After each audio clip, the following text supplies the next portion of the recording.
noches, mis hermanos. Gracia y paz sobre cada uno de ustedes.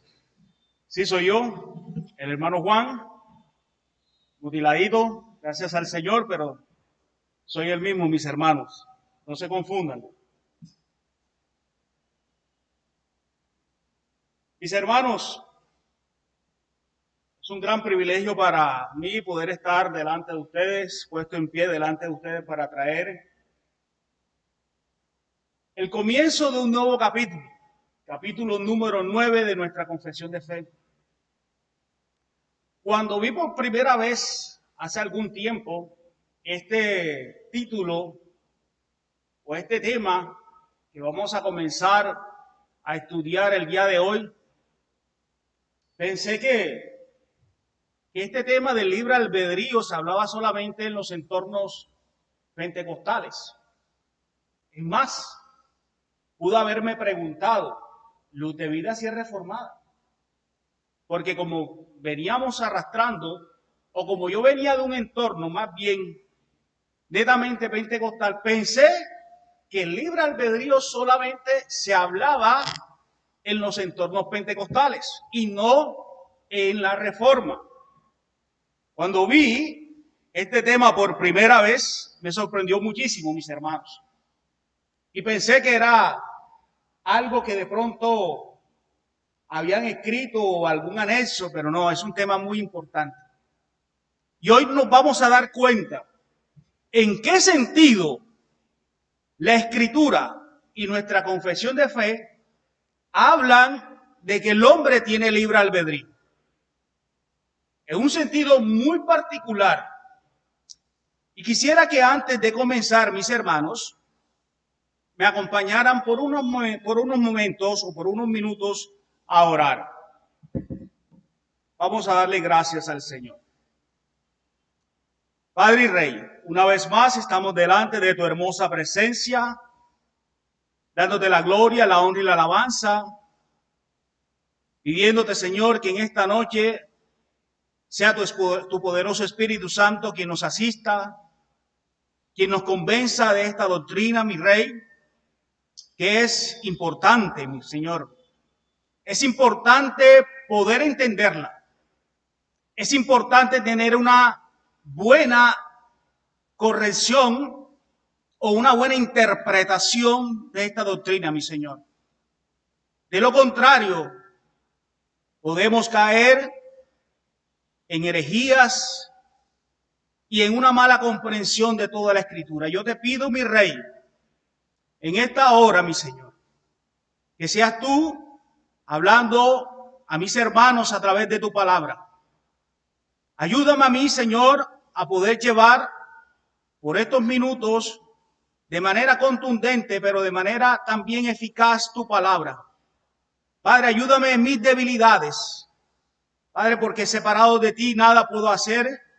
Y hoy nuevamente, Señor, te pido que ayudes a este pecador que solo quiere honrarte y glorificarte en esta noche, mi Rey. Ayuda a mis hermanos para que puedan tener la concentración de vida en este tema importante. Gracias, Señor, te damos en el nombre de Jesús. Amén y amén. Mis hermanos, hoy, en esta noche, ustedes estaban aquí sentados escuchando esta doctrina porque han tomado la iniciativa, porque fueron libres. Nadie les ha obligado para estar aquí en esta noche, ¿cierto? De igual manera, yo tengo esta indumentaria porque la elegí de manera especial y de manera voluntaria. Todos y cada uno que estamos aquí, ustedes y yo, hemos venido a este lugar a glorificar el nombre del Señor, pero de una manera voluntaria. Nadie nos ha obligado a venir. Nadie. Es posible que se dé el caso de que a algún hermano lo invitaron y de pronto ese hermano al cual invitó lo presionó para que viniera. Puede darse el caso. Sin embargo, mis queridos hermanos, Es posible que haya otras cosas que prefiriera estar haciendo en este momento, pero si estás aquí es porque has venido libre y espontáneamente a la casa del Señor para glorificarle. Cada uno de nosotros hemos optado, de llegar a este lugar. Hemos decidido llegar a este lugar. Si no tuviésemos ningún motivo para estar aquí, simplemente no habíamos decidido venir. Toda elección, mis hermanos, que hacemos en la vida, la hacemos por alguna razón. Nuestras decisiones se basan en lo que en determinado momento y considerando todos los factores nos parece bien. Cada uno de los que estamos aquí, nos pareció bien estar esta noche aquí. Independientemente de que en la ciudad de Cartagena haya caído un torrencial aguacero esta tarde. Todos estamos aquí porque consideramos, porque nos pareció bien estar aquí. Algunas cosas las hacemos porque tenemos un deseo muy intenso en hacerlas o para realizarlas. Otras cosas las hacemos sin tener ni siquiera la conciencia de desearlas. Pero sin embargo, el deseo está allí presente. De otro modo, no habríamos elegido realizarlas. En esto consiste, mis hermanos, la esencia misma de la libre voluntad o el libre albedrío. El elegir de acuerdo a nuestros deseos. Jonathan Edwards dice de la siguiente manera, definiendo la voluntad o el libre albedrío, como aquello con que la gente la elige, como aquello con lo que la mente elige. No cabe ninguna duda, después de haber escuchado lo que dice o la definición de Jonathan Edwards, de que los seres humanos realmente hacen elecciones. Yo elegí venir con este atuendo a esta hora, a este lugar, y ustedes decidieron voluntariamente llegar a este lugar. La teología de la Reforma afirma, escuchen bien, aquí es donde se va a poner mucho más interesante este tema. Recuerden que el tema es el libre albedrío. La teología de la Reforma afirma que la caída dejó a la voluntad humana intacta. No se asusten. En cuanto todavía tenemos la facultad de elegir, nuestras mentes han sido oscurecidas por el pecado. Y en eso no tenemos ninguna confrontación los unos con los otros. Y nuestros deseos han sido atados por impulsos totalmente malvados. Pero todavía podemos pensar, todavía podemos elegir y todavía podemos actuar. Pero algo terrible nos ha sucedido. Hemos perdido cualquier deseo que pudiésemos tener para con Dios. Los pensamientos y los deseos de nuestro corazón son continuamente hacia el mal, como lo registra bien la Escritura. Nuestro libre albedrío es una maldición. Como todavía podemos elegir según nuestros deseos, elegimos el pecado y quedamos sujetos al juicio de Dios. Agustín de Hipona dijo lo siguiente: aunque todavía tenemos una voluntad libre, hemos perdido nuestra libertad. La libertad real de la que habla la Biblia es la libertad o el poder de elegir a Cristo como nuestro Señor. Eso fue lo que se perdió, hermanos. Pero hasta que el Espíritu Santo no transforme nuestros corazones, no tendremos ningún deseo por Cristo. Sin ese deseo nunca lo elegiríamos. Dios debe despertar nuestras almas y darnos el deseo por Cristo antes que nos sintamos inclinados a elegirnos. Jonathan Edwards sigue diciendo: como seres humanos caídos retenemos nuestra libertad natural. el poder de actuar de acuerdo a nuestros deseos, pero perdemos toda libertad moral. La libertad moral incluye la predisposición, la inclinación y el deseo del alma hacia la justicia. Voy a repetir eso. Como seres humanos caídos, retenemos nuestra libertad natural, el poder de actuar de acuerdo con nuestros deseos, pero perdemos la libertad moral. La libertad moral incluye la predisposición, la inclinación y el deseo del alma hacia la justicia. Esta tendencia, mis hermanos, hacia la justicia fue lo que se perdió en la caída. Recuerden cómo fue creado Adán. Adán fue creado en justicia. Inmediatamente desobedeció la orden de Dios, el mandato de Dios. Toda la justicia que había en él se perdió, mis hermanos. Por tal motivo, como lo dice Pablo en Romano, todos nosotros también perdimos lo que perdió Adán en aquel momento. Mis hermanos, este estudio que comenzaremos a abordar en la noche de hoy y en los próximos miércoles es muy importante, ya que de nuestra correcta interpretación de él, es decir, del libre albedrío, afectará de lo que podamos entender del llamamiento eficaz, como bien viene en el capítulo número 10, y de la justificación, que viene en el capítulo número 11. Si nosotros tenemos una interpretación errónea de lo que es el libre albedrío, vamos a tener una interpretación errónea de lo que es el llamamiento eficaz y de lo que es la justificación. Mis hermanos, esto que está aquí en el capítulo número 9 no fue un capricho de aquellos hombres que escribieron nuestra confesión de fe. Esto es secuencial.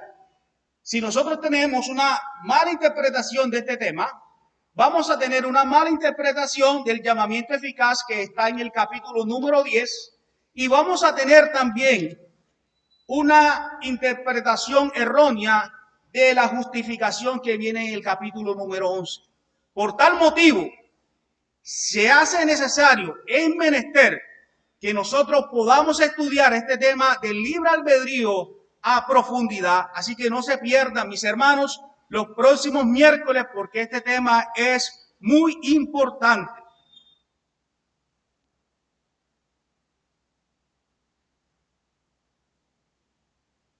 Si entendemos esta doctrina como la entienden los seguidores de Pelagio, ¿qué dicen los seguidores de Pelagio? Que el hombre puede abonar algo a su salvación. Entonces, cuando lleguemos a la justificación, no la vamos a definir como el acto misericordioso y bondadoso de Dios, donde declara al pecador completamente justo, sino más bien la acción del hombre donde se hace justo. Si bien alcanzan a ver la importancia del estudio de esta doctrina. Si tenemos una mala interpretación de este estudio, cuando lleguemos a la justificación, vamos a definir la justificación como que el hombre abona algo para ser justo, o el hombre abona algo en su salvación. Nuestro objetivo es que este estudio sea iluminador para todos nosotros, ya que en algunos círculos evangélicos acusan a nosotros los reformados de negar que el hombre toma libres decisiones. Mis hermanos, ¿el hombre toma libres decisiones? Pregunto. Hasta este punto deberíamos decir todos unánime sí. Pero veremos hoy y en los miércoles siguientes que nuestra posición como reformados acusa que el hombre toma libres decisiones. Ahora bien, algunos de los que estamos aquí podemos pensar que el hombre ha perdido la capacidad de elegir libremente. Nosotros esperamos que esto quede claro en nuestro estudio de este capítulo 9 de nuestra confesión de fe. Mis hermanos, los que escribieron nuestra confesión razonan en pensar en el libre albedrío según lo que se ve, no razonan o razonan pensar en el libre albedrío según lo que se ve a nuestro alrededor, según lo que se cree que es mejor. Ellos razonan, ellos piensan que la base del libre albedrío se encuentra en lo ancho y largo de la Escritura. Así ellos definen lo que es el libre albedrío. Por tanto, es importante dejar que las Escrituras gobiernen, mis hermanos, nuestros pensamientos sobre las libres decisiones de los hombres. Una correcta comprensión del libre albedrío tiene consecuencias en nuestra devoción a Dios. Si nosotros entendemos correctamente lo que es la doctrina del libre albedrío, esto va a tener consecuencias buenas, favorables en nuestra devoción a Dios. Y tienen también consecuencias favorables en nuestra santificación progresiva y continua. Ahora bien, si nosotros pudiéramos ponerle un título a este párrafo, diríamos que el título sería la definición del libre albedrío. Y esto es lo que enseña el primer párrafo de nuestra confesión. La definición del libre albedrío. Voy a citar para ustedes lo que dice nuestra confesión de fe.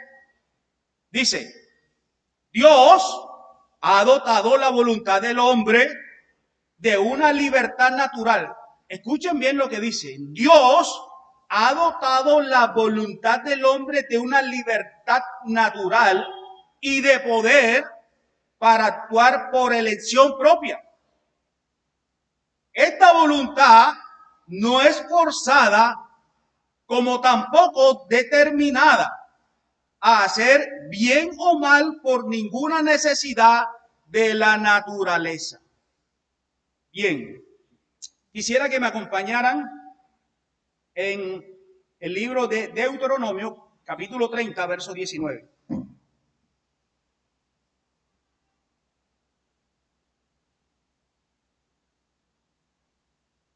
Dice la Escritura, hoy pongo el cielo y a la tierra por testigos contra ti. Estoy leyendo en la nueva versión internacional. Hoy pongo el cielo y a la tierra por testigos contra ti, de que te he dado a elegir entre la vida y la muerte, entre la bendición y la maldición. Elige pues la vida para que vivan tú y tus descendientes. El párrafo 1 de nuestra confesión de fe enseña la definición acerca de la doctrina del libre albedrío. El párrafo número 2, que lo veremos de hoy en 8 días, Dios mediante, enseña el libre albedrío del hombre en su estado de inocencia. El párrafo número 3 va a enseñarnos el libre albedrío del hombre en su estado de pecado. El párrafo número 4 enseña el libre albedrío del hombre en su estado de gracia. Y el último párrafo de este tema o de esta doctrina enseña que el libre albedrío del hombre en su estado de gloria. ¿Cómo define nuestra confesión de fe el libre albedrío? Lo define de dos maneras. Una afirmación y dos negación. Miren la afirmación. Dios ha dotado la voluntad del hombre de una libertad natural y de poder para actuar por elección propia. ¿Quién ha dotado al hombre? Dios. ¿De qué lo dotó? De una voluntad propia, libre, natural, para poder actuar por su propia elección. Y tiene dos negaciones. No es forzada, la voluntad del hombre no es forzada, ni tampoco determinada a hacer el bien o mal por ninguna necesidad de la naturaleza. Veamos, mis queridos hermanos, la primera parte, la afirmación. Dios ha dotado la voluntad del hombre de una libertad natural y de poder para actuar por elección propia. Recordemos que en el primer párrafo estamos viendo solamente la definición que da nuestra confesión de fe acerca del libre albedrío. Miren lo que dice Mateo 17, 12.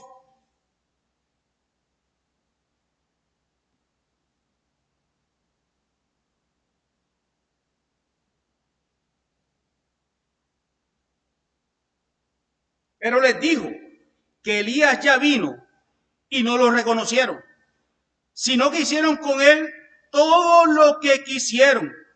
De la misma manera va a sufrir el Hijo del Hombre a manos de ellos. Estos hombres hicieron con Elías, como dice aquí la Escritura, todo lo que ellos quisieron. Aquí se enfatiza que la voluntad no es algo separado del hombre, sino que el hombre y su libre elección son parte del mismo ser. ¿Por qué se dice esto, mis hermanos? Porque en ocasiones se habla de la voluntad del hombre como algo incontrolable y simplemente el hombre actúa. Eso se llama determinismo. Como si estuviese separado el hombre de sus emociones. El hombre actúa, mis hermanos, de acuerdo a sus emociones. El hombre toma decisiones de acuerdo a sus emociones. Voy a repetir eso. El hombre actúa de acuerdo a sus emociones. Cualquier decisión que nosotros tomemos está basada en una emoción. Un sentir, algunos le llaman en algún sentir. Los que son comerciantes hacen negocio porque ven que en ese negocio van a obtener una ganancia. Eso es lo que ven. Y lo hacen de manera libre y espontánea, de manera voluntaria. El hombre no toma decisiones separado de sus emociones. Recuerden que nuestra confesión de fe dice dos negaciones, que esa voluntad no es forzada ni tampoco determinada. La verdad de la Escritura dice que los hombres toman decisiones. Estos hombres, los cuales acabamos de leer en Mateo 17, hicieron lo que ellos quisieron. ¿O qué me dicen ustedes, mis hermanos, de Judas? Judas hizo lo que él quiso, de acuerdo a sus emociones, de acuerdo a lo que había en su corazón. ¿Qué había en el corazón de Judas? Avaricia, entre otras cosas. ¿O qué me dicen ustedes, mis hermanos, valga la redundancia, de los hermanos de José? Nadie los obligó a hacer lo que hicieron. ¿O es que alguno de ellos estuvo obligado a vender a José? Querían matarlos en primera instancia. Lo hicieron voluntariamente, mis hermanos. ¿Quién llevó al rey David a cometer pecado? Alguien lo estaba apuntando, en este caso no con una pistola, sino que alguien lo estaba apuntando con una espada. Nadie, mis hermanos, lo que había en el corazón de ellos. Por eso, mis hermanos, los hombres tomamos decisiones libres, pero estas decisiones libres están intrínsecas en nuestros corazones, en nuestras emociones. No podemos pensar que un hombre o una persona toma una decisión y que esta decisión puede estar separada de sus emociones. Y aquí lo vemos en los ejemplos que acabamos de poner. Por lo cual, cada hombre, cada persona, cada hombre, cada mujer es responsable de sus acciones. Parte de ser hombre, y cuando hablo de hombre, estoy hablando de los dos géneros que el Señor creó, hombre y mujer, varón y varona. Parte de ser hombre es tomar libres decisiones. Si el hombre no tiene la libre elección, el hombre ha perdido parte de su esencia. Escuchen bien, no nos confundamos. ¿Qué se perdió en Edén? El hombre perdió en Edén la capacidad de elegir a Dios. Pero, aún estando en ese estado de pecado, el hombre todavía puede elegir. Y esto se basa, y el hombre puede elegir de acuerdo a sus emociones. ¿Eso quedó claro? Nosotros no podemos elegir a Dios. Estamos negados, mis hermanos, para elegir al Señor, para buscar al Señor siquiera. Pablo lo dice en Romanos, no hay nadie en quien busque a Dios. Entonces, cuando nosotros vemos que alguien está buscando a Dios, es porque Dios ya está trabajando en el corazón de esa persona. Ahora miren lo que dice nuestra confesión de fe acerca de las dos negaciones. No es forzada ni determinada a hacer bien o mal por ninguna necesidad de su naturaleza.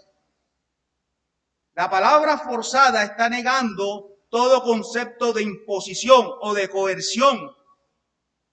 Esto quiere decir que nadie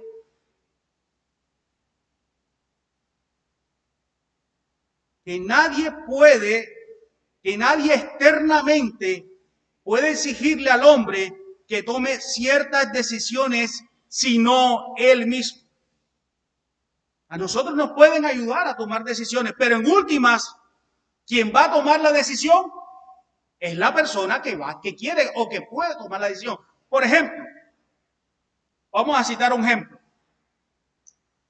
Si a una persona, para no citar a alguno de nosotros, si una persona está siendo objeto de un robo, esa persona que está siendo objeto del robo tiene la capacidad de entregar lo que el sujeto que le está robando, ¿verdad?, le está diciendo que le entregue. Esa persona tiene la capacidad de entregarlo o de no entregarlo, aun cuando le estén apuntando. Él puede decidir. Esto le puede costar la vida, pero el hombre puede decidir si quiere morir ahí, no entregando lo que el ladrón le está exigiendo, o todo por el contrario, entregarle para salvaguardar su vida. Siempre el hombre va a tener la capacidad de elegir, aun cuando esté en tiempos de angustia o en tiempos de aflicciones. El hombre actúa siempre libremente y no hay nada externo que lo obligue a tomar decisiones. Vimos el ejemplo de Judas Iscariote, de los hermanos de José, del rey David, y así hay muchos ejemplos en la Escritura. Todos ellos, mis hermanos, actuaron de acuerdo a su voluntad. Nadie les obligó a hacer lo que hicieron. ¿O fue que alguno de ellos se sintió obligado a hacer lo que hizo? Ninguno. Así mismo ocurre con nosotros. El hombre tiene una libertad natural que no puede ser forzada externamente ni determinada a hacer bien o mal por ninguna necesidad de la naturaleza. Ninguno de los ejemplos que acabamos de escuchar podrá decir que hizo esto o lo otro porque ya estaba determinado. Judas Iscariotes, que fue determinado por Dios, que era el hijo de perdición, no podría decirle al Señor, cuando se presente delante del gran tribunal, decirle al Señor, es que yo hice lo que hice porque ya estaba determinado. No, eso es verdad. Pero todos ellos actuaron, mis hermanos, de manera libre y espontánea. A Judas nadie lo obligó a actuar de esa manera. A Judas nadie lo obligó a vender al Señor y a entregar al Señor. Absolutamente nadie. Todas las decisiones que tomamos los hombres están determinadas por algo. Hay una razón para ellas, un deseo detrás de ellas. Esto puede sonar, mis hermanos, a determinismo. ¿Qué es determinismo? Es una corriente filosófica, pero de ningún modo esto es determinismo. El determinismo nos enseña que nuestras acciones están completamente controladas por algo que nos es externo, que nos hace hacer lo que no queremos hacer. Esto es coerción o imposición y es lo opuesto a la libertad. Todos nosotros somos libres de tomar las decisiones, pero sabemos y entendemos que cada decisión que nosotros tenemos tiene consecuencias. Todas tienen consecuencias, mis hermanos. Ahora, cabe preguntarnos, ¿cómo es posible que nuestras acciones estén determinadas, pero que no hayan sido coaccionadas? Mis hermanos, porque han sido determinadas por algo dentro de nosotros, por lo que somos y por lo que deseamos, han sido determinadas por nosotros mismos, por nadie más. Alguien puede acusar de que una persona lo indujo a tomar esa decisión. Sí, es posible, pero al final quien toma la decisión eres tú, no la otra persona. Y vuelvo al ejemplo de la persona que está siendo objeto de un atraco. Esa persona es libre, aun cuando esté su vida en peligro, es libre de entregar lo que el ladrón le está exigiendo. Tú puedes entregarlo sí o no, pero la decisión que tome va a tener consecuencias. Si le entrega lo que el ladrón le está pidiendo, lo más probable es que pueda salvar su vida. Es una decisión que tomó. Pero si no le da al ladrón lo que le está exigiendo, él sabe que si no lo hace puede perder la vida. Aún en los momentos más angustiantes, mis hermanos, todo está determinado por nosotros mismos. Esto es lo que conocemos como autodeterminación, que es la esencia propia de la libertad que tenemos. Todo esto, mis hermanos, es un gran misterio. Y como misterio lo vamos a dejar. ¿Por qué? Porque cuando tratamos de resolver los misterios en la Escritura, es cuando nos volvemos herejes. Decir que el hombre toma decisiones sin que el hombre quiera hacerlo, haría que los hombres fueran sin justificación o sin culpa. Jonathan Edwards dice lo siguiente: los hombres son agentes morales libres, siempre actúan de acuerdo a sus inclinaciones más fuertes que ellos tienen al momento de elegir. Cada uno de ustedes, cada uno de nosotros tomó una decisión al venir aquí y al llegar a este lugar, tomó la decisión de sentarse en el lugar donde hoy se encuentran. O el domingo. De pronto algunos se sientan un poco más allá donde no les pegue tanto el aire, otros les gusta más acá, otros más escondiditos y así. Pero cada uno toma sus propias decisiones. Y ese es el tema del libre albedrío. Y esto es aplicable a todos los 5 puntos que vamos a ver dentro de este estudio. Aún las elecciones más básicas que hacemos siempre serán porque nuestros afectos nos prefieren así. El hombre siempre actúa, mis hermanos, de acuerdo a sus pasiones más intensas.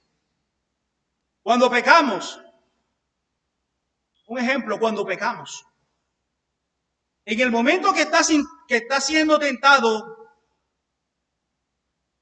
y sucumbes a la tentación y caes en la tentación, mis hermanos, deseas más gratificar tu carne que obedecer al Señor. Eso la decisión la tomas tú. La Escritura está ahí. Y todo lo que has aprendido y lo que hemos aprendido está ahí. Pero cuando nosotros cuando sucumbimos al pecado, es porque en ese momento nos gusta gratificar más la carne que obedecer a Cristo. Pero cuando no pecamos, se da el caso contrario. Cuando no pecamos, decidimos. Aquí la cuestión es decidir. Cuando no pecamos, decidir mejor obedecer a Cristo que gratificar nuestra carne. Esta definición se puede aplicar a los 4 estados del hombre en su libre albedrío. El hombre siempre toma decisiones libres, mis hermanos. Libres, ¿por qué? Porque Dios lo dotó de una voluntad libre, natural, para poder actuar por su propia elección. Miren lo que dice Santiago 1:14. Vamos allá, mis hermanos.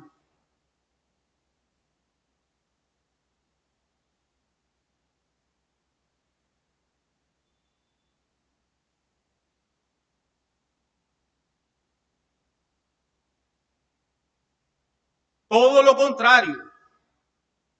Cada uno es tentado cuando sus propios y malos deseos lo arrastran y seducen. Cada uno es tentado por sus propios y malos deseos que lo arrastran y seducen. Cada uno de nosotros somos tentados de acuerdo a nuestra concupiscencia, mis hermanos. Cada uno de nosotros. El hombre siempre toma decisiones libres. El hombre se mueve por afectos. Cada uno de nosotros nos movemos por afectos. Ahora, para culminar,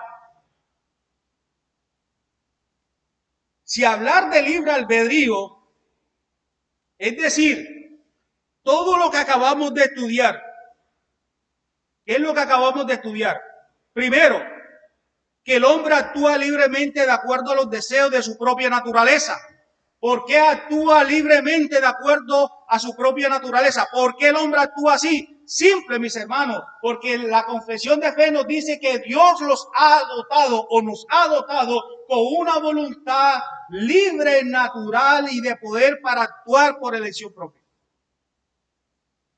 Si eso es hablar de libre albedrío, entonces el hombre sí tiene libre albedrío. El hombre actúa libremente de acuerdo a los deseos de su propia naturaleza. Ahora, para culminar, si lo que se quiere decir es que el hombre en su estado de pecado tiene la elección de hacer cosas buenas espiritualmente, entonces esto no es libre albedrío. Esto no es lo que la Biblia enseña. Eso quedó claro, mis hermanos. Si hablar de libre albedrío es hablar de que el hombre puede actuar de acuerdo a los deseos de su propia naturaleza, podemos decir categóricamente, enfáticamente, de que sí el hombre tiene un libre albedrío. Pero si hablar de libre albedrío es decir que el hombre puede hacer cosas buenas espiritualmente, como por ejemplo elegir a Dios, entonces, mis hermanos, esto no es libre albedrío, sino una herejía. Y es lo que dicen o lo que hacen los seguidores de Pelagio. Que el hombre puede abonar algo a su salvación, puede ayudar en algo a Dios en la salvación del mismo. Esto es herejía, mis hermanos. Mis hermanos, demos gloria al Señor porque este capítulo, esta doctrina es muy importante. Yo no la veía así. Quiero decirles con toda franqueza que yo no la veía así. Pero después de hacer este estudio, mis hermanos, no en vano está aquí, mis hermanos. Esto no es la escritura. Aquí lo que hay es un estudio sistemático de la escritura. Pero todo lo que está aquí debe y está consignado en las Sagradas Escrituras. Entonces, mis hermanos, queda claro el primer párrafo del libre albedrío. El hombre, Dios lo dotó de una voluntad libre, natural, para poder actuar por elección propia. Esta voluntad no es forzada por un agente externo, ni determinada a hacer bien o mal por ninguna necesidad de la naturaleza del hombre. Mis hermanos, oremos y demos gracias al Señor. Padre y Rey, te damos gracias, mi Señor, por la oportunidad que nos diste en esta noche de poder entender, mi Señor, este primer párrafo que es importante. Es muy importante, mi Rey, porque aquí vemos la definición de lo que es el libre albedrío. Es importante, mi Rey, que nosotros podamos entender que tú has dotado al hombre de una voluntad propia para hacer, Señor, para actuar por elección propia. Oh Padre, te damos gracias por hacernos entender este tema, Señor. Y te damos gracias desde ya, Señor, por los siguientes miércoles, donde vamos a ver, Señor, a grandes rasgos, todo el libre albedrío en las diferentes etapas del hombre. Oh Padre, ayúdanos a comprender todos los días, Señor, o cada vez que nos expongamos, Señor, en este lugar, en este tema, ayúdanos a comprender correctamente, a interpretar correctamente, Señor, este tema, Padre. Porque de este tema, Señor, de nuestra correcta interpretación, mi Rey, podemos, Señor, tener una mala interpretación de los temas subsiguientes. Ayúdanos, Padre. Ayúdanos, mi Señor. Te lo pido en el nombre de tu Hijo amado Jesús. Ayuda a mis hermanos a que puedan estar atentos, Señor, en todo lo concerniente a este tema, Señor, a esta doctrina. Te lo pido, Señor, en el nombre de Jesús. Padre, gracias una vez más por darnos el privilegio, Señor, de poder estar aquí, de poder exponernos a tu palabra, Señor. Gracias, mi Rey. Padre, estamos inmensamente agradecidos contigo por todo lo que has hecho y lo que seguirás haciendo en nosotros, mi Rey. En el nombre de Jesús. Amén y amén. Mis hermanos, gracia y paz sobre cada uno de ustedes.